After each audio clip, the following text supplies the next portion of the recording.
Murder কেছত তেওঁলোক accused, কিন্তু মানুহ একিউজ হৈ থাকিলে আচলতে জেলত থাকিলে মানুহ যেনেকে টেনশ্যনত থাকিব লাগে বা সেইখিনি মানুহে যেনেকুৱা ধৰণৰ শংকাত থাকিব লাগে, সেই শংকা মই আজিলৈকে কোনোদিনে দেখা নাই। মই প্ৰতিদিনে কোৰ্টলৈ আহিছো, তেওঁলোক আৰামত আছে, খুব আশ্বস্ত হৈ আছে কিবা কথাত চাগে, কেনেকে কি কাৰণত তেওঁলোকে সেইখিনি হেৰি পাইছে মই নাজানো। আমি কেতিয়া ন্যায় পাম, আমি কেতিয়া উত্তৰ পাম, সেই কথাবোৰ লৈ আমি যিমান টেন্স, সেইকেইটা মানুহৰ মুখত কোনোদিনে মই সেইখিনি শংকা দেখাই নাই। আমি অসমবাসী আমি শংকিত হৈ আছো, কেতিয়া আমি ন্যায় পাম, আমি সকলোৱে অস্থিৰতাত আছো, কিন্তু অস্থিৰতা সেইকেইটাৰ মুখত কেতিয়াও মই দেখা নাই। প্ৰজিকিউশ্যনৰ যথেষ্ট ষ্ট্ৰং ৰোল আছে, তেওঁলোকে হিয়াৰিংখিনি চাৰ্জ হিয়াৰিংখিনি যে পাৰ্টলি আজি সম্পূৰ্ণটো হোৱাৰ সম্ভৱ নহয়, যিহেতু একিউজ কেইবাজনো আছে, গতিকে পাৰ্টলি তেওঁলোকে কৰিছে আৰু যথেষ্ট বলিষ্ঠভাৱে তেওঁলোকে পইণ্ট উলিয়াই পেলাই কৰিবলৈ চেষ্টা কৰিছে। আৰু কাইলৈ বাকীখিনি হ'ব। এতিয়া ডে টু ডে তেওঁলোকে যিমানখিনিলৈকে প্ৰয়োজন হয় ডে টু ডে তেওঁলোকে কৰিবলৈ সাজু আছে।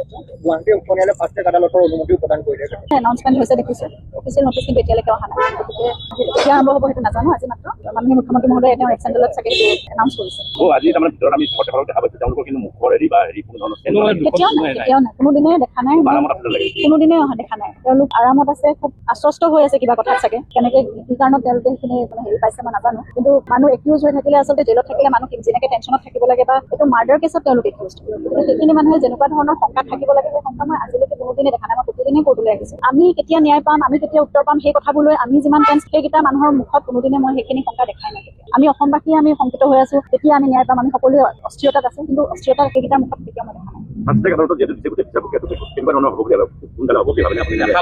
এতিয়ালৈকে এইটো এনাউন্সমেণ্ট হৈছে, এতিয়ালৈকে অফিচিয়েল নটিচ অহাই নাই, কেতিয়া আৰম্ভ হ'ব, কেনেকে হ'ব আৰু গোটেই ন্যায় প্ৰক্ৰিয়াটো আমি সম্পূৰ্ণ নাজানো। গতিকে আস্থাৰ আমি ৰাখিছিলো যে ফাষ্ট ট্ৰেক হ'লে সোনকালে হ'ব, ডে টু ডে হিয়াৰিং হ'ব, উইটনেছ আহিব, ডেইলি চামন কৰিব পাৰিব। গতিকে সেইটো আশা ৰাখিছো, প্ৰচেছটো আৰম্ভ হ'লেহে আমি গম পাম, কাৰণ কোৰ্ট কাছাৰীৰ এনেকুৱা প্ৰক্ৰিয়াত আমি কেতিয়াও সোমোৱাই নাছিলো। গতিকে এতিয়া আমি অভিজ্ঞতা হৈছে, লাহে লাহে দেখিছো, হোৱাটো আশা কৰিছো আমি, কাৰণ সেইটো বিচাৰি আছো। এতিয়া ঘটনা হৈছে কেতিয়াবা কাৰ্যকৰী হয় সেইটো